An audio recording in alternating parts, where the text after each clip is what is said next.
அஸ்ஸலாமு அலைக்கும் வரஹ்மத்துல்லாஹி வபரகாத்துஹு. அன்பார்ந்த தாயகத்து உறவுகளே, நண்பர்களே, உங்கள் அனைவரையும் இன்னொரு வீடியோவில் சந்திப்பதில் பெரும் மகிழ்ச்சி அடைகின்றேன். நான் நஸ்ருன் நிசாமுதீன், ஐக்கிய ராஜ்யத்தின் லெஸ்டரில் இருந்து கதைக்கிறேன்.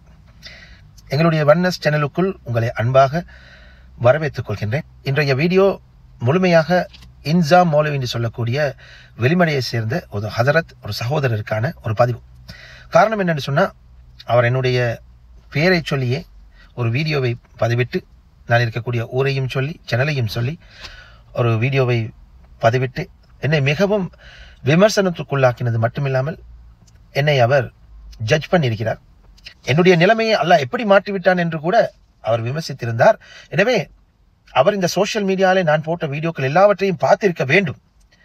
என்னை பற்றி என் உள்ளத்தை நன்கு அறிந்திருக்கக்கூடிய ஆசிஃப் அஸ்லத்துடைய உள்ளத்தையும் நன்கு அறிந்த இந்த ஞான மிகுந்த அந்த உலமாவுக்கு முடிந்த அளவு என்னுடைய கண்ணியமான வார்த்தைகளால் என்னுடைய நியாயத்தை அவருக்கு பதிலாக எடுத்துச் சொல்கின்றேன். அவர் சொல்லக்கூடிய சில விஷயங்களில் இணக்கப்பாடு இருந்தால் இணக்கப்பாடு உள்ளது என்று சொல்கின்றேன். அதை ஏற்றுக்கொள்ள முடியாவிட்டால் அதற்கான காரணங்களை சொல்கின்றேன். அவர் சொல்லக்கூடிய விஷயங்கள் பிழை என்றால் அதையும் சுட்டி காட்டுகின்றேன். எனவே அதற்கான முழுமையான அதிகாரத்தையும் சுதந்திரத்தையும் அல்லாஹ் தாலா நம் மார்க்கத்தினூடாக அனைவருக்கும் தந்திருக்கிறார். எனவே இந்த சமூக வலைத்தளத்தில் என்னை பற்றி அவர் பேசிய கதைத்த விடயத்தை ஒரு தெளிவை என் சார்பில் நான் வழங்க கடமைப்பட்டிருக்கிறேன் என்ற அடிப்படையில் இந்த வீடியோ பதிவு. எனவே இந்த வீடியோவை பார்க்கக்கூடிய சகோதரர்கள், நீங்கள் முழுமையாக பார்த்து மக்கள் தீர்ப்பே மகேசன் தீர்ப்பு என்று உங்களுடைய நியாயங்களை அழகான முறையில் கருத்துக்களை கமெண்ட் வடிவில் தெரிவியுங்கள் என்று அன்பாக கேட்டுக்கொண்டு உங்களை வீடியோவுக்குள் அழைத்து செல்கின்றேன்.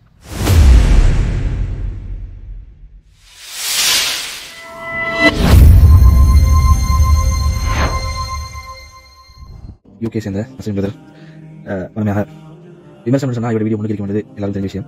என்ன சொன்னால், இவரோட வீடியோ போட்டு வந்து நான் இவரோட பேரை வந்து மென்ஷன் பண்ணது வந்து நான் இந்த சகோதரர் விமர்சிக்கிறதுக்காக. ஏன்னா இந்த சகோதரர் வந்து நான் நேரில் சந்திச்சு ஒன்றும் இல்லை, எந்த விதமான கோவத்தாவும் இல்லை. ஆனால் நானும் மார்க்கத்தை படித்தவன் அடிப்படையில் எனக்கு ஒரு பொறுப்பு இருக்குது இது சம்பந்தமாக கொஞ்சம் சொல்றதுக்கு. என்ன பிரதர், ஏன்னா உங்கள்கிட்ட நான் நேரடியாக தான் சொல்லணும். ஆனாலும் ஏன்னா நீங்கள் சமூக வலைத்தளத்தில் போடுறதால நான் என்ன செய்ய சொன்னால் சமூக வலைத்தளத்திலே சொல்ல வேண்டிய ஒன்று படிக்கிறது நான் முதல்ல ஆர்டர் பண்ணிக்கிறேன். வலைக்கும் அஸ்ஸலாம் வரஹ்மத்துல்லாஹி வபரகாத்துஹு. அன்பார்ந்த சகோதரரே, இன்சாம் மௌலவி என்று சொல்லக்கூடிய உலமாவே, நீங்கள் கண்ணியத்துக்குரிய ஒரு உலமாவாக இருக்கிறீங்க. நீங்கள் எல்லாம் போய் எங்கள்கிட்ட இதுக்கெல்லாம் பெர்மிஷன் மன்னிப்பு எல்லாம் கேட்க தேவையில்லை. நீங்கள் சமூக வலைத்தளத்தில் சில பதிவுகள் வந்திருக்குது, அதற்கு சம்பந்தமாக உங்கள்கிட்ட சில விஷயங்களை கேட்கணும்னு ஆரம்பிக்கிறீங்க, அதில் மன்னிப்பும் கோர்றீங்க. இதுக்கு நீங்கள் எந்த விதத்திலும் என்கிட்ட மன்னிப்பு கேட்க தேவையில்லை. இருந்தாலும் நீங்கள் ஆசிஃப் அஸ்லம் சம்பந்தப்பட்ட சில விஷயங்களுக்காக தான் வந்து பேசுகிறீங்கன்றது எங்களால் புரிந்து கொள்ள முடியுது. அதற்கான பதில்களை நான் தாராளமாக உங்களுடைய கண்ணியம் கலையாத வகையில் அழகான முறையில் அதற்கான பதிலை தர காத்து இன்ஷா அல்லாஹ். அதில் எந்த பிரச்சனையும் இல்லை. ஆனால் என்னை நீங்கள் இந்த வீடியோவில் அறிமுகப்படுத்தி மக்களுக்கு சொல்லும் போது சொல்கின்றீர்கள், விமர்சனம் என்றால் என்னுடைய வீடியோக்கள் முன்னால் இருக்கும் என்று சொல்லி.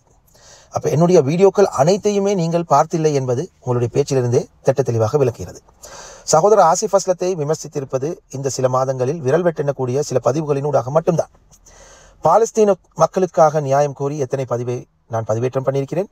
இலங்கையின் ஜனாசா எரிப்பு சம்பந்தமாக எத்தனை பதிவுகள், நூற்றுக்கணக்கான பதிவுகள் இருக்கலாம். MMDA உள்ளிட்ட இலங்கை முஸ்லிம்களுடைய உரிமை பற்றி, அவர்களுக்கு வரக்கூடிய பிரச்சனைகள் பற்றி, இனவாதிகளை எதிர்த்து எத்தனை பதிவுகள். சுபஹானல்லாஹ், கொடுங்கோல் ஆட்சி, கோத்தாவுடைய ஆட்சி, இனவாத அரசியல்வாதிகள், எங்களுடைய சமூகத்தில் இருக்கக்கூடிய முனாஃபிக்குகளுக்கு எதிரான பதிவுகள் என்று எத்தனை ஏராளமான நம் சமூகத்துக்கு தேவையான பதிவுகள் இருக்கிறது. அதே நேரம் உயிருக்கு ஆபத்தான நிலையில் வரக்கூடிய நோயாளிகள், இக்கட்டான சூழ்நிலையில் யாருமே உதவி செய்ய முடியாத ஒரு கட்டத்தில் சமூகத்திடத்திலே கொண்டு போய் சேர்த்து அவர்களுக்கான உதவி கோரல்களை எடுத்துக் கொடுத்த எத்தனை பதிவுகள். அல்ஹம்துலில்லாஹ், அதையும் நீங்கள் தேடி பார்த்தில்ல.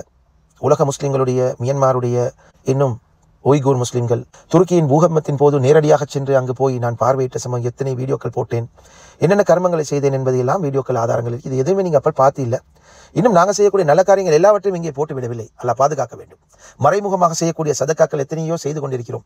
சோஷியல் அவேர்னஸாக பதிவிட வேண்டிய விஷயங்களில் பலதையும் கடந்த 8 வருடங்களுக்கு மேலாக கிட்டத்தட்ட 2000க்கும் அதிகமான பதிவுகளை நாங்கள் இதில் இட்டிருக்கிறோம் என்று நாங்கள் நினைக்கிறோம். அவை எதையுமே பார்க்காமல் விமர்சனம் என்றால் உங்களோட பதிவுகள் முன்னால் இருக்குது என்று நீங்கள் சொல்லியிருக்கிறீங்க. அந்த ஒரு விஷயத்தை தான் நான் சுட்டி காட்டுறேன். எனவே அதிலிருந்து தெளிவு பெறுகின்றேன். நீங்கள் சமீப காலமாக ஒரு ஆசிஃப் அஸ்லத்துடைய வீடியோவை பார்த்துவிட்டு மட்டும் வந்து என்னை விமர்சிக்க வந்திருக்கிறீர்கள். நல்லது, தொடர்ந்து உங்கள் விமர்சனத்தை பார்ப்போம். ஒரு சம்பவம் நடக்குது. உமர்தான் அவங்கள்ட்ட ஒரு மெசேஜ் வருது, அமீர் மோமினே இந்த இடத்துல இந்த வயசாளி வந்து மது வந்து கொண்டிருக்கிறாருன்னு சொல்லி மெசேஜ் வருது. சரியா? இந்த மெசேஜை கேட்டு உமர்தான கோவம் எப்படின்னு சொல்லி எழுதுறீங்க. சைத்தான் இவரும் ஆப்போசிட்டான பாதையில் சைத்தான் இவரும் நேர்கோட்டில் வரக்கூடிய நேரத்தில் இவர் கண்டது சைத்தான் ஆப்போசிட்டா போறா இவரோட கோவம் இவரோட தக்குவா இந்த அளவுக்கு இருக்குன்னு சொல்லி நாங்க யோசிக்கிறோம் சரிதானே. அப்ப அப்படி இருக்கக்கூடிய நேரத்தில் முதல்ல கோவிக்கிறாங்க நான் ஆட்சி செஞ்சு காலத்தில் ஒரு சஹாபாக்கள் மஜ்லிஸ் இருந்து கொண்டு நீ இந்த பாவத்தை செய்தியான்னு சொல்லிட்டு என்ன செஞ்சா உடனே எழுப்பி போனாங்க அவரோட வீட்டுக்கு. அது நபியை கண்ட ஒரு சஹாபி அல்லன்னு சொல்லி தெரியல. ஆனா வயசாக நேரத்தில் ஒரு சஹாபி நபியை கண்டவர் தான் இப்ப நபியை கண்ட ஒரு சஹாபி இப்படி நிலைமை இருந்தா அவங்களுக்கு கோபப்பட வேணும் வைத்து அந்த மருதானோட கடமை ஒன்று அவர் ஆட்சி இருக்கக்கூடிய நேரத்தில் நடக்கக்கூடிய எல்லா விஷயம் அவர் பதில் சொல்ல வேணும். அளவு நடந்தாலும் அவர்கிட்ட கேட்பான், எழுதி நடந்தாலும் கேட்பான். அப்ப இவர் என்ன செஞ்சாரு, பின்வாசல் அளவுக்கு கணக்கு பிடிச்சா கல்யாணம் கல்யாணம் பிடிச்சாமே இன்னைக்கு போலீஸ்காரன் கேட்ட சொல்லுவான் எப்படியாவது பிடிக்கும் குற்றவாளி பிடிச்சி நிப்பாட்டணும் அப்படிதானே. அது மாதிரி குற்றவாளி பிடிக்கிறதுக்கு என்ன செஞ்சா பின்வாசலா போனோம் வைத்திங்க வாங்க பார்ப்போம் ஏன் மது வந்துறீங்க சொல்லி கேட்கணும். அந்த வயசாளி சொல்றாரு மது அந்த போதையிலே அவர் சொல்றாரு அமீர் முஃமினீனே நான் செஞ்சது ஒரு தவறு பாப்பா, நீங்க 3 தவறு செஞ்சு உங்களுக்கு தெரியுமான்னு கேட்டார்.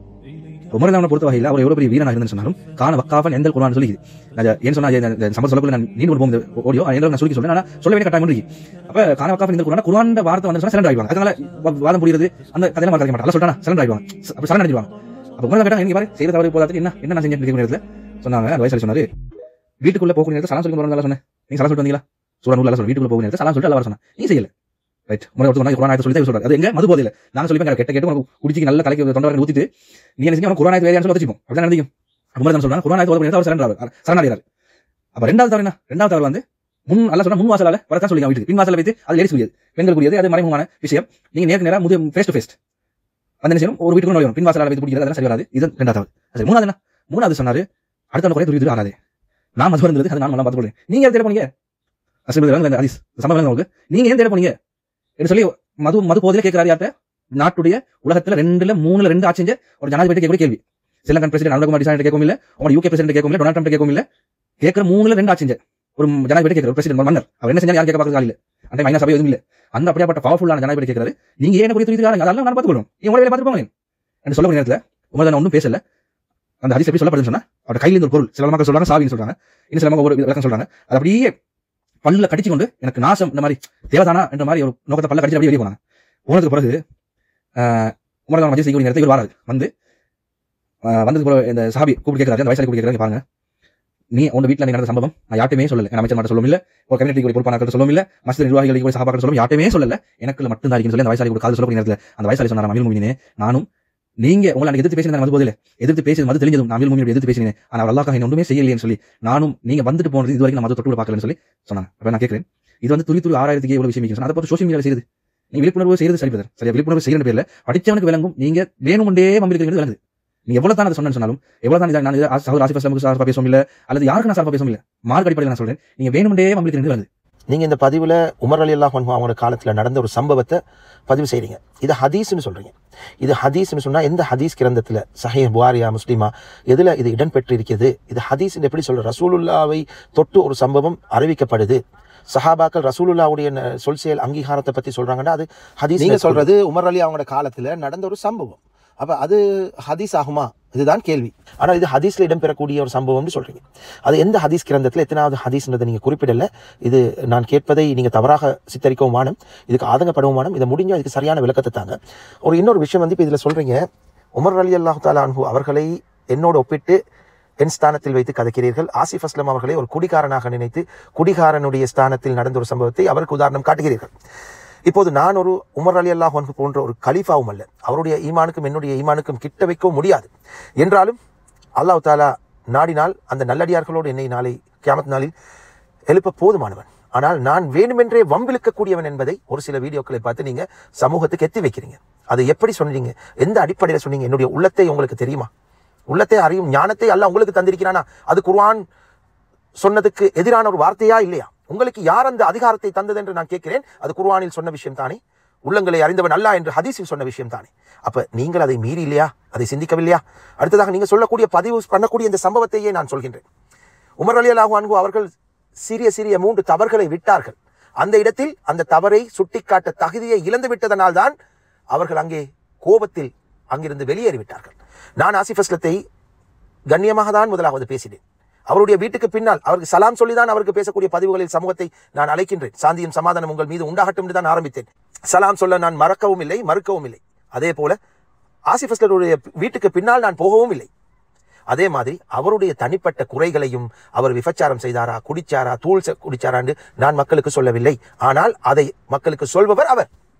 நான் அவருக்கு சொன்னதெல்லாம் இந்த மதரசாவுடைய பிள்ளைகளை காட்டி நீங்கள் சம்பாதிப்பதற்காக அந்த பிள்ளைகளுடைய நாளை எதிர்காலை மௌலவிகளாக, உலமாக்களாக, முஃப்திகளாக வர வேண்டியவர்களை அவர்களுடைய கண்ணியத்தை சீரழித்து விடாதீர்கள். இந்த அழகான கண்ணியமான கோரிக்கையை அவர் அழகாக நான் இப்போது உங்களுக்கு பதில் கொள்வது போல பேசியிருக்கலாம். அவருடைய உலமாக்களை கொண்டு அவருக்கு பின்னால் உங்களை போன்று சார்பாக வந்து பேசக்கூடிய உலமாக்களை விட்டு பேச சொல்லி இருக்கலாம். அதை விட்டு என்ன செஞ்சார்? ஒன்றுமே அறியாத என்னுடைய தாயை அதே மதரசாவில் அந்த மௌலவிமார் அறிய தூக்குவதாக சொன்னார். அவருடைய தம்பியை விட்டு மிரட்டினார். கேவலமான தூசண வார்த்தைகளை கொண்டு பேசி ஏசி கேவலப்படுத்தினார். இன்னும் எத்தனையோ தூள்காரன் கஞ்சாக்காரன் என்னுடன் பேசி இவருக்காக சிபாரிசு செய்து என்னை தூசணமான வார்த்தைகளால, கேவலமான வார்த்தைகளாக நான் அதை நிரூபிக்கிறதுக்காக சோசியல் மீடியா வரை நான் கொண்டு போனேன். ஏன்? இவருடைய 2 முகத்தை மக்களுக்கு காண்பிக்கிறார். அதனால்தான் இவரை கேவலப்படுத்த வேண்டும் என்பது எங்களுடைய நோக்கம் அல்ல. ஆனால் இவர் திருந்த வேண்டும். இப்படியான கேவலம் கெட்ட வேலைகளை நிறுத்த வேண்டும். சமூக வலைத்தளத்தில் வந்து ஒரு கலகெதிரையில் இருக்கக்கூடிய ஒரு படிக்கக்கூடிய ஒரு யூனிவர்சிட்டி மாணவனுடைய தாயை இவருடைய இறந்த தகப்பனோடு இணைத்து விபச்சாரம் செய்ததாக கதைக்கிறான். இந்த வீடியோவை நீங்க பார்க்கவில்லையா மௌலவி? இதை தடுப்பது, அதை தடுக்க உங்களுக்கு துப்பில்லையா? நான் உங்களிடத்து கேட்கிறேன். நான் ஏதோ பெரும் பாவம் செய்ததாக என்னை தடுக்க வந்திருக்கிறீர்கள். ஆசிஃப் அஸ்லம் அந்த தவறை செய்த நேரம் நீங்கள் ஏன் தடுக்கவில்லை? ஆசிஃப் அஸ்லம் என் தாயை இழிவாக பேசிய நேரம் ஏன் தடுக்கவில்லை? 4 வருடத்துக்கு முன்பு என் தகப்பனை, என் மனைவியை ஏதோ ஒரு குடிபோதையை போட்டு கொண்டு வந்து லைவ் போட்டு கேவலப்படுத்தி சிரித்துக் கொண்டு கேவலப்படுத்தி பேசும்போது நீங்கள் ஏன் தடுக்கவில்லை மௌலவி? இவை பொய் என்கின்றீர்களா? இவருடைய பேச்சுக்களையும் கதைகளையும் கேவலமான நடத்தைகளையும் அதை சமூக வலைத்தளங்களில் செய்துவிட்டு அதை அழித்துவிட்டு நல்லவன் போல வேஷம் போடுவதை தான் அம்பலப்படுத்தினோம் மௌலவி. ஏன்? நாங்கள் பாதித்தது போல மற்றவர்கள் பாதிக்கப்படக்கூடாது. நாங்கள் எங்களுடைய சொந்த பணத்தில் கஷ்டப்பட்டு உழைத்து வாழ்கின்றோம். அதை மக்களுக்கு கொடுக்கின்றோம். என்னை போல லட்சக்கணக்கான மக்கள் இருக்கிறார்கள். உயரிய நோக்கத்துக்காக சதக்காவை பாவிக்கிறார்கள். அந்த சதக்காவை மிஸ்யூஸ் பண்ணக்கூடாது என்பதற்காக தான். இது பற்றிய மேலதிகமாக உங்களுடைய அபூபக்கர் ரலியல்லாஹு அன்ஹு அவர்களுடைய கதை வருகிறது பின்னால். அப்போது நான் விளக்குகின்றேன். எனவே ஆசிஃப் அஸ்லம் போன்ற ஒருவனை நியாயப்படுத்த உமர் ரலியல்லாஹு தஆலா அன்ஹு அவர்களுடைய சம்பவத்தை கொண்டு நீங்கள் கதைக்கின்றீர்கள். இது பொருத்தமற்ற ஒரு விடயம்.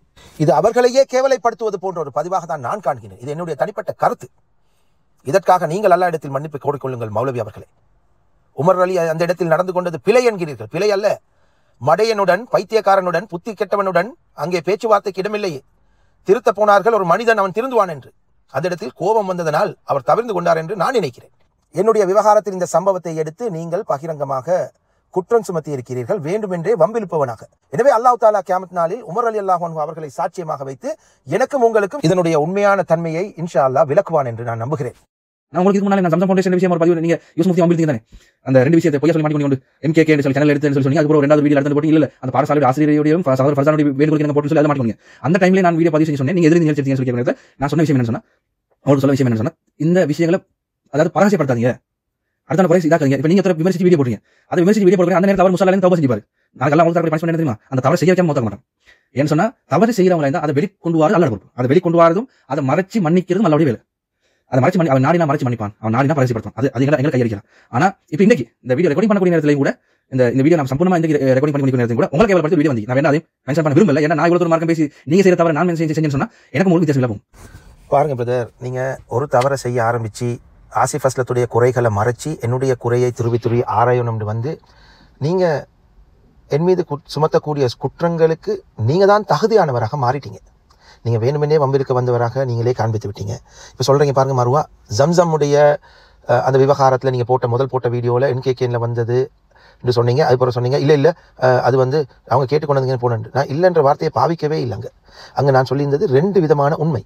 இதை அதிர்ச்சி தரும் தகவலாக அந்த சேனலில் வந்தது. அது இவர்கள் கேட்டுக்கொண்டவங்க தான் பதிவிட்டோம். இது 2 விதமான உண்மைகளை 2 வீடியோவில் சொல்லியிருக்கிறோம். அந்த விஷயத்தை நீங்கள் எப்படியெல்லாம் உங்களுக்கு தேவையான மாதிரி மாற்றி என்ன கெட்டவன் என்று காட்ட நீங்கள் சொன்னது மட்டும் இல்லாமல் நீங்கள் வீடியோ போட வர சமயம் நீங்கள் மற்றவங்களை நீங்கள் துருவி ஆராயிறனால உங்களுடைய குறைகளை அல்லாஹ் வெளிப்படுத்துறான்னு சொல்லி எவனோ ஒரு சைக்கோ அவதூறு பரப்புபவனை என்னை அல்லாஹ் தண்டிப்பதாக நீங்கள் வார்த்தைகளை விடுறீங்க. உங்களுக்கு அல்லாஹ் தஆலா அந்த அதிகாரத்தை தந்துட்டானா? மறைவான ஞானங்களை அறிகிற உங்களுக்கு அந்த அதிகாரத்தை அல்லாஹ் உங்களுக்கு தந்துட்டானா? என்ன கெட்டவன் முடிவெடுக்கிற சக்தியை அல்லாஹ் தந்துட்டானா? நான் எத்தனையோ வீடியோக்கள் போட்டு இருக்கிறேன் என்று ஏராளமாக அந்த பதிவுகளை பற்றி நான் கதைத்தேன். ஏதாவது பார்த்தீங்களா? நான் ஒரு ஏழைகள் எத்தனை பேருக்கு உதவி செய்திருக்கிறேன், எத்தனை மதரசாக்களுக்கு உதவி செய்திருக்கிறேன், நான் செய்த அமல்கள் என்ன, பாவங்கள் என்ன, எல்லாவற்றையும் நீங்கள் கரைத்து குடித்து ஆசிஃப் அஸ்லத்தை என்னையும் தராசில் போட்டு நிறுத்து இவன் தான் சிறந்தவன் இவன் தான் கெட்டவன் என்று ஜட்ஜ் பண்ண வந்திருக்கிறீர்கள். அங்கே 2-3 வீடியோக்களை பார்த்துவிட்டு ஆசிஃப் அஸ்லத்துக்கு வக்காலத்து வாங்க வந்தது மட்டுமில்லாமல் என்னை ஒரு கெட்டவனாக இந்த சமூகத்தில் நீங்கள் பரப்புகிறீர்கள். இது நியாயமா மௌலவி அவர்களே? இதுதானே ஒரு உலமாவுடைய கடமை? இதுதானே ஒரு உலமாவுடைய பொறுப்பு? ஒரு சார்பாக நடந்து கொண்டு ஒருவனுக்கு அநீதி இழைப்பதற்கு நீங்கள் ஒருவனுக்கு சமூக வலைத்தளத்தில் வந்து இப்படி அபாண்டங்களை சுமத்துவது நியாயமா? இது உங்களுக்கு கூடுமா? எனவே அல்லாஹ்வை பயந்து கொள்ளுங்கள். அந்த சகோதரன் மனநிலை பாதிக்கப்பட்டவன் ஒருவன் ஆசிஃப் அஸ்லத்துடைய தூண்டுதலின் பேரில் நீங்கள் எப்படி இதுல வந்து பேசுகிறீர்கள், கதைக்கிறீர்களோ, சுய நினைவு இல்லாதவன் போல நீங்க கதைக்கிறீர்கள் சில விஷயங்களை. அதே போலதான் அந்த சைக்கோன்னு சொல்றாங்க, பலரும் சொல்றாங்க அல்லாஹு ஆலம், அவனுக்கு மனநிலை பாதிக்கப்பட்டவன், அவனுடைய பேச்சுக்கு பதில் கொடுக்காதீர்கள் என்று பலரும் என்னிடத்தில் கேட்டு, அவன் என்னை பற்றி அவதூறு கதைக்கிறானா அல்லது உண்மையை கதைக்கிறான்றது உலகத்துக்கே வெளிச்சம். நான் என்ன வேலை செய்கின்றேன் என்பதற்கு இன்னொரு சேனல் வைத்திருக்கிறேன். அவ்வப்போது கிழமையில் 1-2 முறை நான் செய்யக்கூடிய வேலை ப்ராஜெக்டுகளை நான் மக்களுக்கு காட்டுகிறேன். எப்படி ஹார்ட் ஒர்க் பண்ணுகிறேன், நான் வந்து வருத்தி கொண்டு வேலை செய்கிறேன் என்பதை பார்த்து கொண்டிருக்கிறார்கள். என்னுடைய பற்றி எதுவுமே பார்க்காம நீங்க வந்து வீணாக வம்பிழுக்கக்கூடியவர், அடுத்தவருடைய குறையை துருவி ஆராயக்கூடியவர், நீங்க கெட்டவன் கேடு கெட்டவன் என்று நீங்க சொல்லிக் கொண்டு போறீங்க. உங்களுக்கும் அந்த சிகார் சைக்கோவுக்கும் ஆசிஃப் அஸ்லத்துக்கும் எனக்கு எந்த வித்தியாசமும் காணவில்லை.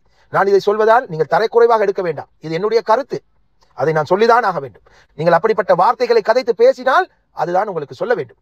எனவே மௌலவி அவர்களே, உங்களுடைய கருத்துக்களை மீள ஆராய்ந்து மறுபரிசீலனை செய்து மீண்டும் வந்து பதிவிடுங்கள். உங்களை நான் மன்னிக்க காத்துக் கொண்டிருக்கிறேன். என் மீது சுமற்றிய குற்றங்கள் அனைத்துக்கும் நான் மன்னிக்க காத்துக் கொண்டிருக்கிறேன். நீங்கள் உணர்ந்த என்னிடத்தில் அந்த மன்னிப்பை கோரினால் நான் நிச்சயமாக மன்னிப்பேன். நான் உங்களை வந்து பதிவு போட்டு உங்களை சீண்டவும் இல்லை, வம்பிழுக்கிறீர்களும் இல்லை. நீங்கள் தான் வந்து என்னை வம்பிழுத்திருக்கிறீர்கள், என்னை கெட்டவனாக காட்டியிருக்கிறீர்கள், அநியாயக்காரனாக காட்டுகிறீர்கள். அநியாயம் இழக்கப்பட்டவன் நான், கேவலப்படுத்தப்பட்டவன் நான், என்னுடைய குடும்பத்தார். இதற்கான நியாயத்தை நான் எங்கு போய் கோருவது? எனவே உங்களால் அந்த நியாயத்தை பெற்றுக் கொடுக்காவிட்டாலும் பரவாயில்லை, அந்த நியாயத்துக்கு எதிரான அந்த கருத்துக்களையும் வசனங்களையும் வார்த்தைகளையும் விட்டுவிடாதீர்கள். அல்லாஹ்வை பயந்து கொள்ளுங்கள். அதே நேரத்தில் எனக்கும் நீங்கள் குத்தி காட்டியது போல உங்களை குத்தி காட்ட எவ்வளவு நேரம் போகும் மௌலவி? சிந்திச்சு பேசுங்க.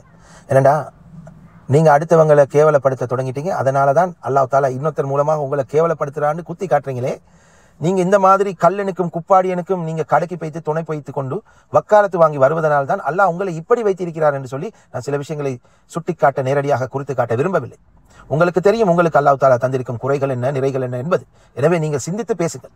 சமூக வலைத்தளத்தில் ஒரு பக்கம் நீங்கள் பந்தை எறிந்தால் அது திரும்பி வரும் என்பதை நிதானத்துடன் சிந்தித்து பேசுங்கள். எனவே இந்த மாதிரி தவறுகளை இனிமேல் நீங்கள் விடமாட்டீர்கள் என்று நாங்கள் நம்புவோம்.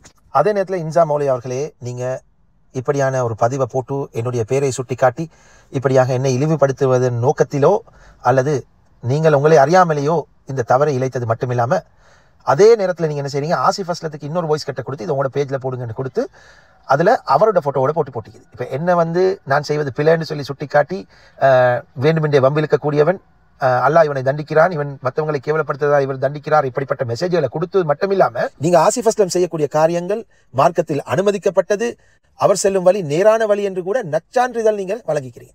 அந்த வீடியோவும் எங்களால் பார்க்க நேர்ந்தது. அது பற்றியும் நான் நிச்சயமாக சமூகத்துக்கு விழிப்புணர்வை ஏற்படுத்த கடமைப்பட்டிருக்கிறேன். ஏனென்றால் நீங்கள் அதில் சமூகத்தை ஒரு பிழையான வழியில் இட்டுச் செல்ல முனைகின்றீர்கள். நீங்கள் உலமாவாக இருக்கலாம், மார்க்கம் படித்தவராக இருக்கலாம், ஆனால் அதே மார்க்கத்தை அதனுடைய தாற்பயங்களை அறிந்த நாம் நிச்சயமாக அதில் பிழை நடக்க கண்டால் அதை தடுக்க வேண்டிய ஸ்தானத்தில் நாங்களும் இருக்கிறோம். சமூக வலைத்தளங்களில் நாங்கள் ஒரு ஊடகவியலாளர்களாக வாய்மொழி பொம்மைகளாக நாங்கள் இருந்ததில்லை.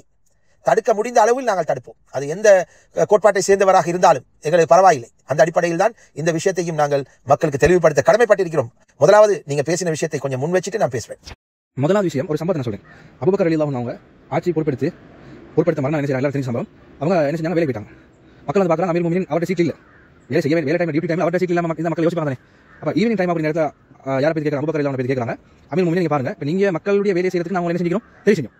சரியா, தெரிவு செஞ்சது உங்களுக்கான விஷயத்தில் எனக்கு கேட்க அவசரம். நீங்க தெரிவு செஞ்சது அது பிரச்சனை இல்லப்பா, எனக்கு சம்பளம் வேணும், எனக்கு குடும்பத்தை காப்பாற்றுக்கு சொல்லி வேணுமே, பணம் வேணுமே, நான் சம்பாதிக்கணும், நான் வேலை பண்ணா நான் என்ன தொழில் செஞ்சா நான் செய்யலாம், எனக்கு குடும்பத்துக்கு தேவை நிறைவேற்றலாம் சொல்லி சொல்லுங்க. உடனே சகாபாக்கள் கூடிய முடிவு செஞ்சாங்க. இல்லை பரவாயில்ல, நீங்க தொழிலுக்கு போக தேவையில்லை, நீங்க இருந்து எங்களை வேலை செய்யுங்க. அப்போ இப்போ இன்னைக்கு வந்து அபூபக்கர் அவங்களோட எகேன்ஸ்ட் ஆகிறவங்க பாரு, அவர் சும்மா சொல்லி கிடைக்குது, சீக்கிரம் சொல்லி கிடைக்குது, வேலை செய்யாமல் சொல்லி கிடைக்குன்னு சொல்லி விமர்சிக்கவே இல்லை. இப்போ அவர் வந்து அந்த வேலைக்காக தெரிவு செய்யப்பட்டார். இப்போ நீங்க வந்து மதரசா அபிவிருத்தி வேலைக்காக அல்லாஹ்வால தெரிவு செய்யப்பட்டீங்க. அதே மாதிரி அபூபக்கர் அவங்க தெரிவு செய்யப்பட்டாங்க, மக்கள் ஆட்சியம் சொல்லி தெரிவு செய்யப்பட்டாங்க. உடனடியாக மக்கள் சொன்னாங்க அமீர் முஃமினீன் நீங்க பைத்துல் மாலிலிருந்து ஜகாத் பைத்துல் மாலிலிருந்து சல்லி எடுங்க, அவங்க எடுக்கலாம், அவங்க குடும்ப தேவைக்கு நீங்க எடுங்கன்னு சொல்லி அனுமதி கொடுத்தாங்க. ஏன் இவரை நாங்கள் அனுமதி கொடுக்காம இவரோட வேலைக்கு இவர் தொழில் போனால் இங்கே வேலை யார் செய்யுது, இங்கே வேலை யார் செய்யுது, ஆள் வேணுமே. அப்போ ஆள் போட்டேன்னு சொன்னால் சம்பளம் கொடுக்கணும். அப்போ நீங்கள் பைத்துல் மாலிலிருந்து எனக்கு வேலை செஞ்சுதான், அவ்வளோதான். இது வந்து ஹதீஸ்ல ஆதாரம் கூடிய சம்பவம், எல்லாம் தெரிஞ்ச விஷயம். அப்போ அதே மாதிரி தான் இப்போ நான் இன்னொரு கேள்வி கேட்கறது, உங்களோட ஊர்ல சரி, எங்களோட ஊர்ல சரி, எல்லா இடங்களும் சரி, பள்ளி வரி சந்தா வசூலிப்பாங்க தானே, பள்ளி வரி வசூலிப்பாங்க. வசூலிக்கூடிய நேரத்தில் இப்போ 300 ரூபா எங்க ஏரியாவில் 300 எடுக்கலாம். உங்களுடைய எப்படி தெரியா, இந்த 300 ரூபாவை சேர்க்கக்கூடியவங்க என்ன செய்வாங்கன்னா, நிர்வாகம் என்ன செய்யும்னா சின்ன அமௌண்ட் ஒன்று கொடுக்கும். அதாவது 300 ரூபா பள்ளி வரி சேர்க்கணும் என்ன சொல்லுவாங்க, பள்ளி ஹதரத் சம்பளம் கொடுக்கணும், லைட் பில் கட்டணும், தண்ணி பில் கட்டணும், என்ன தேவை நிறைவேற்றி அதை வச்சு தான் செய்யணும்னு சொல்லி என்ன செய்வாங்கன்னு சொன்னா சேர்ப்பாங்க. அதே மாதிரி பள்ளிக்கு காட்டு கலெக்ஷன் அதெல்லாம் சேர்ப்பாங்க. சேர்த்துட்டு அதுல ஒரு பாட்டு அந்த பகுதியை வந்து சேர்க்கக்கூடியவங்க கொடுத்தா தவறா இல்லையா, சரியா நீங்க சொல்லுங்க பாப்போம், மார்க்கெட் பட்ட தவறா இல்லையா? தவறு இல்லை. ஏன்னா அவர் சேர்க்க போற ஒவ்வொரு வீடு போகும். ஒவ்வொரு ஊர்ல ஒரு மாதிரி சிலவங்க வந்து கடைகளுக்கு போவாங்க, சிலவங்க வீடு போவாங்க, சிலவங்க வந்து சில ஊர் மக்கள் வந்து மசீதிக்கு கொண்டு வந்து அந்த பள்ளி வழியை கட்டக்கூடிய ஒவ்வொரு ஊர்ல அது நடைமுறை வித்தியாசப்படும். இப்போ எங்க ஊர்ல என்ன செய்வாங்க, வீடு போவாங்க. வீடு போய் அந்த பள்ளி வழியை சேர்க்கக்கூடியவங்களுக்கு வந்து நிர்வாகம் வந்து 50 ரூபா 30 ரூபா சொல்லி ஒரு குடும்பத்தை சொல்லி கொடுப்பாங்க. இது தவறா? அப்ப எங்களுக்கு நிர்வாகத்தை விமர்சிக்கலுமா? இவங்க நீங்க 300 சொல்லி சேர்த்து 250 பள்ளி 50 அவர் கொடுத்து சொல்லி விமர்சிக்கலுமா? இல்லை, ஏன்னா அவருடைய வேலையை விட்டு அவர் வீடு போய் சொல்லி சேர்க்கிறார். அப்ப இந்த நேரத்தில் அவர் போய் வேலைக்கு போனான்னு சொன்னா அவருடைய குடும்பத்தை அவர் என்ன செய்யணும், காப்பாற்றலாம். அப்ப அவருடைய வேலையை விட்டுட்டு தானே செஞ்சுக்கிறாரு, அவர் வந்து இந்த சினிமத்தை இருந்துக்கிறார். அப்ப அவருக்கு ஹக்கு கொடுத்தா வேணும். அப்ப அந்த சல்லியிலிருந்து நிர்வாகம் எடுத்து கொடுத்தா நிர்வாகத்தை பத்தி எங்களுக்கு கேட்கலாம், வாங்க நீங்கள் ஊர் மக்கள் எல்லாம் கேட்டீங்களா, இவருக்கு சல்லி கொடுக்கணும்னு சொல்லி கேட்கலையே, இது தவறு தானே சொல்லி ஃபர்ஸ்ட் கொடுத்தேன்னு சொன்னா நியாயம் அது. இதே மாதிரி தான் உங்களுடைய விஷயத்திலையும் உங்களுக்கு சொல்லி சம்பளம் தாரது மதரசாவுடைய கடமை. ஏன்னா நீங்க வந்து அதாவது நீங்க கால நேரத்தை ஒதுக்கி உங்களுக்கு சொல்லி பிரயாண செலவு கொண்டு நீங்க போன பஸ் இருக்குது, டிரான்ஸ்போர்ட் எல்லாம் மதரசாவை தரப்படும். அந்த சேரக்கூடிய பணத்தை உங்களுக்கு வந்து தரப்படும், சம்பளம் ஊதியமாக தரப்படும். ஏன்னா நான் அபூபக்கர் சம்பளம் சொன்னேன், அது மாதிரி தரப்படும். சகோதரர் இன்சாம் மௌலவி அவர்களே, நீங்கள் ஆசிஃப் அஸ்லத்தை வாழ்த்துங்கள், போற்றுங்கள், எது வேணுமானாலும் செய்யுங்கள். ஆனால் இங்கே மக்களை ஒரு பிழையாக வழி நடத்தி இருக்கிறீர்கள் என்பது திட்ட தெளிவாக புரிகிறது. உண்மையில் நான் இதை உங்களுக்கு எடுத்து கூறுவதனால் தயவு செய்து என்னை தப்பாக நினைக்க வேண்டாம். உங்களை விட நான் மார்க்கம் படித்து விட்டேன், நான் முஃப்தி மற்ற உலமா பதவிகளை வைக்கக்கூடியவர்களிடையே மேலானவன் என்று நான் ஒருபோதும் நான் சொல்லவும் இல்லை, அப்படியான கீழ்த்தரமானவனும் நான் அல்ல. ஆனால் எனக்கு தெரிந்த நியாயம், கஷ்டப்பட்டு உழைத்து என்னுடைய குடும்பத்தை பார்த்து சதக்காவாக அல்லாஹ்வுடைய திருப்பொருத்தத்தை மட்டும் பெற்றுக் கொள்வதற்காக வழங்கக்கூடிய ஒருவன் என்ற அடிப்படையில் நாளை மஹ்ஷர் மைதானத்தில் எனக்கு ஒரு நிழல் தரும் ஒரு அற்புதமான அமலாக அது இருக்கணும் என்ற ஒரு எண்ணத்தில் சதக்காவை செய்யக்கூடிய ஒரு அல்லாஹ்வுடைய நல்லடியானாக என்னை போன்ற ஹலாலான ஹக்கில் சம்பாத்தியத்தில் தேடி அவர்களுடைய குடும்பத்தையும் பார்த்து மற்ற மக்களுக்கும் உதவி செய்து இந்த அல்லாஹ்வுடைய ரஹ்மத்தை பெற்றுக்கொள்ள நாடக்கூடிய ஏராளமான லட்சக்கணக்கான எங்களுடைய இஸ்லாமிய சகோதரர்களுக்குமாக தான் நான் இதை பேசுகின்றேன். ஏனென்றால் நீங்கள் ஒட்டுமொத்த முஸ்லிம் சமூகத்துக்கும் ஒரு பிழையான தகவலை வழங்குகிறீர்கள். சதக்காவில் அதை அன்பளிப்பு செய்யக்கூடிய நபருக்கு தெரியாமல் யாருக்கும் எதையும் எடுத்துக்கொள்ளலாம் என்ற ஒரு தவறான பதவியை நீங்கள் பதிவேற்றம் பண்ணியிருக்கிறீர்கள். இந்த ஆசிஃப் அஸ்லம் குறித்த ரவுலத்துல் உலமாவிலா இருக்கலாம், சுலைமானியாவில் இருக்கலாம், எந்த மதரசாவுக்கு சென்றாலும் அவர் அங்கே ஒரு வாட்ச்மேனாக வேலை செய்தால், அவர் ஒரு குருக்காவாக வேலை செய்தால் அவருக்கு ஒரு சம்பளத்தை அவர்கள் நிர்ணயிப்பார்கள் என்றால் அது அவருக்குரிய ஹலாலான ஹக்கு. அதற்கென்ற ஒரு வேலை இருக்கிறது, பொறுப்பு இருக்கிறது, அதை நிறைவேற்றிவிட்டு அந்த காசை எடுத்து விட்டு போகலாம். கொடுக்கக்கூடிய தனவந்தர்களுக்கும் அது ஆட்டோமேட்டிக்கா தெரிய வருகிறது. இந்த மதரசாவில இத்தனை ஸ்டாஃப் இருக்கிறாங்க, இவ்வளவு சம்பளங்கள் போகுது, லில்லான்னு சொல்லி அல்லாஹ்வுடைய பாதையில கொடுக்கக்கூடிய காசில், பைத்துல் மாலுக்கு கொடுக்கக்கூடிய காசில் இவ்வளவும் நடக்கிற ஒரு அறிவு அந்த மக்கள் உதவக்கூடிய மக்களுக்கு இருக்கிறது. எனவே அது அவர்கள் ஹலால் சொல்லிக் கொண்டுதான் கொடுக்கிறார்கள். எனவே அது அவருக்கு ஹலால் ஆகிறது. ஆனால் ஒரு சதக்காவுக்கு உதவி செய்யுங்க என்று கேட்கும் போது, ஒரு சோழப்பலருக்கு உதவி செய்யுங்க, இந்த ஒரு ஏழை மாணவனை உதவி படிக்கிறதுக்கு உதவி செய்யுங்க என்று குறிப்பாக கேட்கும் போது அவங்க கொடுக்கக்கூடியவங்களுடைய நியத்து அந்த ஏழை மாணவனுடைய மார்க்க கல்விக்காக, அவருடைய கட்டணத்துக்காக, அவருடைய உடுப்புக்காக என்று கொடுக்குறாங்க. அப்ப அது முழுமையாக போய் சேரணும். அதுல கப்பம் எடுப்பதோ கொமிஷன் எடுப்பதோ யாருக்கும் அதிகாரம் இல்லை. அதை பகிஷ்கரித்தால் நாளை மறுமையில் அது தவறு, அல்லாஹ் கேட்பான். அது ஏமாத்து, அது களவு, அதை செய்யக்கூடாது, அனுமதியோடு செய்ய வேண்டும். எனவேதான் அந்த ஒரு ஜெனரல் நாலேஜ் ஒன்று இருக்கிறது. அந்த ஒரு மதரசாவுக்கு நாங்கள் உதவி செய்தால் அந்த மதரசாவில் எத்தனை ஸ்டாஃப் மாறிக்கிறாங்க, மௌலவிமாருக்குரிய சம்பளம், இதெல்லாம் எந்த ஒரு மதரசாவும் இதெல்லாம் மறைக்க தேவையில்லை. அப்ப தனவந்தர்கள் கூட அதை விளங்கிக் கொண்டு தான் உதவி செய்கிறார்கள். அப்ப அந்த மாதிரி ஒரு மதரசால இவர் கடமையாற்றி ஒரு மௌலவியாக இவர் ஓதி மௌலவி பட்டம் பெற்று மௌலவியாக கடமையாற்றினால் அதற்கு சம்பளம் எடுப்பதையோ, அல்லது இவர் ஒரு வாட்ச்மேனாக அங்க போறார், அங்க வாட்ச்மேனாக இருந்து அதுக்கு ஒரு சம்பளம் எடுத்துட்டு அவர் பாட்டில் இருக்கிறார், அதை பற்றியும் நாங்கள் பேச லாய்க்கில்லை. ஆனால் இவர் என்ன செய்கிறார், சதக்கா என்று குறித்த ஒரு தொகை பணத்தை குறித்த ஒரு நோக்கத்துக்காக வழங்கக்கூடியவர்களுக்கு தெரியாமல் அதை உள்ரங்கமாக அந்த மதரசாக்களோடு டீல் பேசி இவர் சூறையாடி கொண்டு அவருடைய வாயையும் வைத்தையும் நிரப்புவது அவருக்கு ஹராம். அதைத்தான் நாங்கள் அவருக்கு தடுக்க முனைந்தோம், அதை எடுத்து சொன்னோம். இது தவறா? அடுத்தது அபூபக்கர் சித்திக் ரலியல்லாஹு அன்ஹு அவர்களுடன் நீங்கள் இதை ஒப்பிடுகிறீர்களே. அவர் நாட்டுக்கு வந்த ஒரு ஜனாதிபதி, அவர் ஒரு கலீஃபா, ரசூலுல்லாஹி ஸல்லல்லாஹு அலைஹி வஸல்லம் அவர்களுடைய நெருங்கிய நண்பர். இஸ்லாத்தை ஏற்றுக்கொள்ளும் போது அவர் பெரும் தனவந்தராக இருந்தார். இஸ்லாத்துக்காக தியாகம் செய்து சதக்காவை வழங்கி ரசூலுல்லாஹ்வோடு உதவி செய்து இஸ்லாத்துக்காக அவர் அர்ப்பணித்து அவர் ஏழையாக மாறிவிட்டார். கலீஃபாவாக வந்ததன் பின்னால் தான் அவர் ஒரு சம்பளம் எடுப்பதாக கூட நீங்கள் சொன்னீர்கள். ரசூலுல்லாஹ்வுடைய காலத்தில் அல்லது அபூபக்கர் சித்திக் ரலியல்லாஹு அன்ஹு அவர்கள் காலத்தில் அல்லது ஏனைய கலீஃபாவுடைய காலத்திலாவது எங்காவது ஒரு சதக்கான்னு சொல்லி கொடுக்கக்கூடிய ஒரு தொகையில ஒரு ஏழைக்கு ஊடு கட்டி கொடுப்பதில், ஒரு மஸ்ஜிதை கட்டி கொடுப்பதில், அதை நின்று அதை பார்த்து மேற்பார்வை செய்து நடத்தக்கூடிய ஒரு சஹாபி அதில் கொமிஷன் எடுத்தார் என்பதற்கு ஏதாவது ஆதாரம் இருக்கிறதா? அதை சரியாக புரிய வையுங்கள். அது பொருத்தம். கவர்னராக, ஜனாதிபதியாக, கலீஃபாவாக பதவியேற்று எவ்வளவு பெரிய பொறுப்பு, அதுவும் கிலாஃபத்தை ஆண்ட மன்னர் அபூபக்கர் ரலியல்லாஹு அன்ஹு அவர்களுடன் போய் இவனை ஒப்பிடுகிறீர்களே, இவனுக்கு செய்வதற்கு தொழில் இல்லாமல், வக்கில்லாமல், பிச்சைக்காரன் போல திருடி தின்னக்கூடியவன், கண்டவர்களை தூசணத்தால பேசி அவனை எதிர்ப்பவர்களை கேவலப்படுத்தி சீரழித்து இந்த சோசியல் மீடியாவிலே எவ்வளவு கேவலமாக நடந்து கொள்ளக்கூடியவன், இவனுக்காக நீங்க பரிந்துரை செய்கின்றீர்களே உலமா மௌலவி அவர்களே, வெட்கம் இல்லையா? போதாத குறைக்கு எங்கெங்கேயோ பள்ளி நிர்வாகங்களில் 300 ரூபாய் சேர்த்தால் 50 ரூபாய் கமிஷன் அடிக்கக்கூடியவன்களை எல்லாம் உதாரணம் காட்டுகிறீர்கள். அந்த வக்கில்லாதவன் துப்பில்லாதவன்கள் எல்லாம் அந்த நெருப்பை தின்கிறார்கள். அந்த நெருப்பை தின்னக்கூடியவன் நாளை மறுமையில் அல்லாஹ் இடத்தில் பதில் சொல்லி ஆக வேண்டும். எனவேதான் ரெஸ்டி போர்டில் உள்ளவர்கள் யாரும் அதை செய்கிறார்கள் இல்லை. சிந்தித்து பாருங்களே, அல்லாவுக்காக ரெஸ்டி போர்டில் வந்து நிர்வாகத்தில் இருக்கக்கூடியவர்கள் யாராவது அந்த நெருப்பில் கையை வைக்கிறார்களா? அவர்களுக்கு தெரியும் அதில் உடம்பில் ஒட்டாது, உழைத்து தின்பதுதான் ஒட்டும். அதுதான் கண்ணியம், கௌரவம். அதுதான் ரசூலுல்லாஹ் வாழ்ந்து காட்டினார்கள், சஹாபாக்கள் வாழ்ந்து காட்டினார்கள். அப்போது நீங்கள் சொல்லக்கூடிய ஃபத்வாவை எடுத்துக்கொண்டு போய் நீங்கள் போதாத குறைக்கு ஜம்மியத்துல் உலமாவில் வேண்டும் என்றால் இதை போட்டு காட்டுங்கள், வேண்டிய இடத்தில் பேச தயார் சேலஞ்ச் விடுகிறீர்களே. இப்படி பிழையான தகவல்களை மக்களுக்கு வழங்காதீர்கள். அல்லாவுக்காக கேட்கின்றேன், உங்களுடைய இந்த கருத்தை மறுபரிசீலனை செய்து சிந்தித்து பாருங்கள். யாருக்கு போய் என்ன உதாரணத்தை காட்டுகிறீர்கள்? ரசூலுல்லாஹ் அவர்கள் வாழ்ந்த காலத்தில் சஹாபாக்களை இப்படிப்பட்ட செயல்களை செய்ய அனுமதித்தார்களா? அல்லது சஹாபாக்கள் கூட பிற்பட்ட காலத்தில் ரசூலுல்லாஹ்வுடைய அடிச்சுவடுகளை பின்பற்றி வாழ்ந்தவர்கள் இப்படிப்பட்ட கர்மங்களில் ஈடுபட்டார்களா?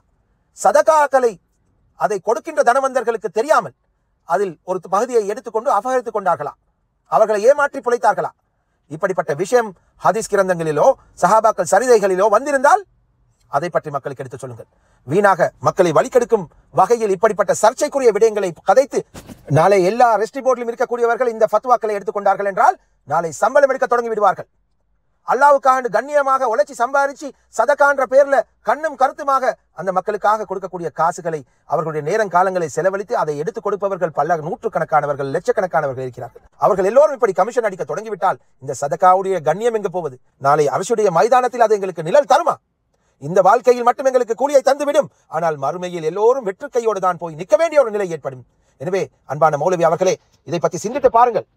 உங்களுக்கு உண்மையிலேயே ஆசிஃப் அஸ்லத்தோடு இரக்கம் இருந்தால், அவரை பற்றிய ஒரு அக்கறை இருந்தால், கவலை இருந்தால், அவருடைய வாழ்வாதாரத்துக்கு ஒரு தொழிலை பிடித்துக் கொடுங்கள். ரவுலத்துல் உலமாவுடைய பேசியோ சுலைமானியாவுடைய பேசியோ அவருக்கு ஒரு மேற்பார்வையாளராக அல்லது ஒரு மதரசாவை கண்காணிக்கும் ஒரு வாட்ச்மேனாக, ஒரு குருக்காவாக ஏதோ ஒரு தொழிலை எடுத்துக் கொடுங்கள். அதற்கான ஒரு மாதாந்த சம்பளம் எவ்வளவு என்பதை அந்த மதரசா நிர்வாகம், அந்த மதரசாவுக்கு உதவக்கூடிய தனவந்தர்களுக்கு அது அறிவிக்கத்தான் செய்வார்கள். அது ஹலால். அந்த மதரசாவுடைய செலவில் ஒரு பகுதியாக அது வரப்போகிறது. ஆனால் குறித்த சில விஷயங்களை ஒரு பில்டினை கட்டுவதற்காக, தாப்பை கட்டுவதற்காக, இஃப்தாருடைய உணவுக்காக, சஹருடைய உணவுக்காக, பிள்ளைகளுடைய பசியாற்றுவதற்காக என்று கேட்டு அதை மக்கள் அந்த நியத்துக்காக வழங்குவதில் அவர்களுக்கு தெரியாமல் எடுத்தால் அது திருட்டு, அது களவு. இதை தவிர வேற என்ன பெயர் இருக்கிறது? எனவே ஆசிஃப் அஸ்லத்துக்கு இந்த கீழ்த்தரமான செயல்களை செய்வதை நிறுத்திவிட்டு ஒரு நல்ல தொழிலை தேடிக் கொடுங்கள் மௌலவி அவர்களே. இதுதான் உண்மையிலேயே நீங்கள் அவருக்கு ஒரு நன்மை செய்ய வேண்டும் என்றால் செய்ய வேண்டிய வேலை. வீணாக அவருக்கு வக்காலத்து வாங்கி அவர் செய்யக்கூடிய தவறுகள் எதையுமே கண்டு கொள்ளாமல், அவர் தவறுகளை சுட்டி காட்டக்கூடியவர்கள், அவர் செய்த தவறுகளை விட பெரும் தவறுகளை இழைத்தது போல இப்படியாக கதைத்து சமூகத்தில் அவருக்கு நீங்கள் வக்காலத்து வாங்கக்கூடியவர் என்று நீங்களே கையும் களவுமாக மக்களிடத்திலேயே அவமானப்படக்கூடிய ஒரு நிலைமை உங்களுக்கு ஏற்பட்டிருக்கிறது. இதிலிருந்து தவிர்த்து கொள்ளுங்கள். நாங்கள் உங்களுடன் கோபம் இல்லை. நீங்கள் ஒரு உலமாவாக இருக்கிறீர்கள், கண்ணியத்துக்குரியவர்கள், நீங்கள் கண்ணியப்படுத்தப்பட வேண்டியவர்கள். எனவேதான் அன்பாக கேட்கிறோம், இனிமேல் இவருக்காக வக்காலத்து வாங்கி வீடியோக்கள் போடுவதை தவிர்த்து வாருங்கள். உண்மையை ஹக்கை பேசுவதானால் இரண்டு பக்கம் இருக்கக்கூடிய நலவு நஷ்டங்கள் ரெண்டையும் பேச வேண்டும். ஆசிஃப் அஸ்லம் தூசணத்தால் பேசிய எதையுமே நீங்கள் பேசவில்லை, அவருடைய குறைகள் எதையுமே கதைக்கவில்லை. வீணாக எங்களை சீண்டி, எங்களை வம்புக்கு இழுத்து, எங்களுடைய தவறுகளை மட்டும் சுட்டிக்காட்டி நீங்கள் சமூகத்தில் சாதிக்க நினைப்பது என்ன? ஒரு கல்லனை, ஒரு மக்கள் பணத்தை கொள்ளையடித்து வாழ்பவனை, பலரை அவமானப்படுத்தியவனை, கேவலமாக பேசக்கூடியவனை, அல்லாஹ்வுடைய கலாமை ஓதக்கூடிய, நாளை மக்களுக்கு பரப்பக்கூடிய உலமாக்களாக வரக்கூடிய குழந்தைகளை சீரழிப்பவனை பாதுகாப்பதை தவிர வேறு எது மௌலவி நீங்கள் செய்துவிட்டீர்கள். எனவே அல்லாஹ்வை பயந்து கொள்ளுங்கள். உங்களுக்கு நான் இஸ்லாத்தையோ மார்க்கத்தையோ சொல்லி தர வேண்டிய அவசியமே இல்லை. அல்ஹம்துலில்லாஹ், நீங்கள் என்னை விட நன்கு கற்றிருப்பீர்கள். ஆனால் அல்லாஹ் தாலா உங்களுடைய அறிவு கண்ணை துறக்கட்டும் என்று நானும் துவா செய்து கொள்கின்றேன். நான் பேசியதையும் நீங்கள் கண்ணிய குறைவாக எடுத்துக்கொள்ளாதீர்கள். நான் சில ஆதங்கத்தில் கொஞ்சம் கடினமான வார்த்தைகளாக பேசினாலும் ஒருபோதும் உங்களை கேவலமான வார்த்தைகளை கொண்டு அலங்கரிக்கவில்லை. நான் நிச்சயமாக என்னுடைய கட்டுக்கோப்பான வார்த்தைகளுக்குள் அந்த சதக்காவுடைய உயரிய அந்த தாற்பயத்தை உணர்ந்தவனாக, அந்த சதக்காவை அல்லாஹ்வுக்காக மறைமுகமாக இஹ்லாஸோடு செய்வதனால் ஏற்படக்கூடிய நன்மைகளையும் பயனையும் அடைந்து கொண்டவனாக அதனுடைய அனுபவத்தோடு நான் சொல்கின்றேன். அப்படி சதக்கா செய்யக்கூடியவர்கள் கண்ணியத்துக்குரியவர்கள், அவர்களை கேவலப்படுத்தாதீர்கள், அவர்களையும் பிழையாக வழி நடத்தாதீர்கள். அவர்கள் சொந்த பணத்தில் உழைத்து சதக்கா செய்து மற்றவர்களுடைய பணத்தை அமானிதம் காக்கக்கூடியவர்கள், அவர்களை கண்ணியப்படுத்துங்கள். இப்படி உழைக்க நினைப்பவர்களை நீங்கள் அதிலிருந்து விலகிக் கொள்ள சொல்லுங்கள் மௌலவி அவர்களே.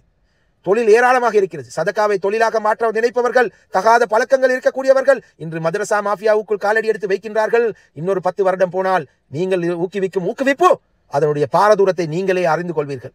உலமாவாக இருப்பார்கள், ஊத்த பேச்சு பேசக்கூடியவர்களாக இருப்பார்கள், தகாத பேச்சு பேசக்கூடியவர்களாக இருப்பார்கள். இப்படியானவர்கள் உருவாவது இப்படிப்பட்ட சகவாசங்களை வளர்த்து விடுவதனால், மதரசாவோடு அவர்களை கோர்த்து விடுவதனால், அவர்களுக்கு இப்படிப்பட்ட விஷயங்களை செய்வதற்கு அனுமதிப்பதனால் தான் இதனுடைய பாரதூரம் இப்படி வரும். எனவே இந்த விஷயங்களை உணர்ந்து நீங்கள் செயற்படுவீர்கள் என்று நம்புகிறோம். எனவே நாங்கள் பேசியதிலும் ஏதாவது தவறுகள் இருந்தால் அல்லாஹ்வுக்காக எங்களை மன்னித்துக் கொள்ளுங்கள். நாங்கள் பேசினதில் நலவுகள் இருந்தால் தயவு செய்து எந்த விதமான ஒரு காழ்ப்புணர்ச்சியும் இல்லாமல் ஒரு பெருமையும் இல்லாமல் அதை ஏற்றுக்கொண்டு சமூகத்தில் வந்து பேசுங்கள் என்று அன்பாக கேட்டுக்கொண்டு விடைபெறுகின்றேன். பார்க்கக்கூடிய மக்களும் கண்ணியமான வார்த்தைகளால் உங்களுடைய கருத்துக்களை தெரிவியுங்கள். இதில் எல்லாருக்கும் நல்ல ஒரு தெளிவு கிடைக்கட்டும் என்று அல்லாஹ்வை வேண்டி விடைபெறுகின்றேன். நான் உங்கள் அன்புக்குரிய நண்பன் நஸ்ரின் நிசாம்தீன், ஐக்கிய ராஜ்யத்தின் லெஸ்டரில் இருந்து இன்னொரு காணொலியில் சந்திப்போம் நண்பர்களே. அஸ்ஸலாமு அலைக்கும் வரஹ்மத்துல்லாஹி வபரகாத்துஹு.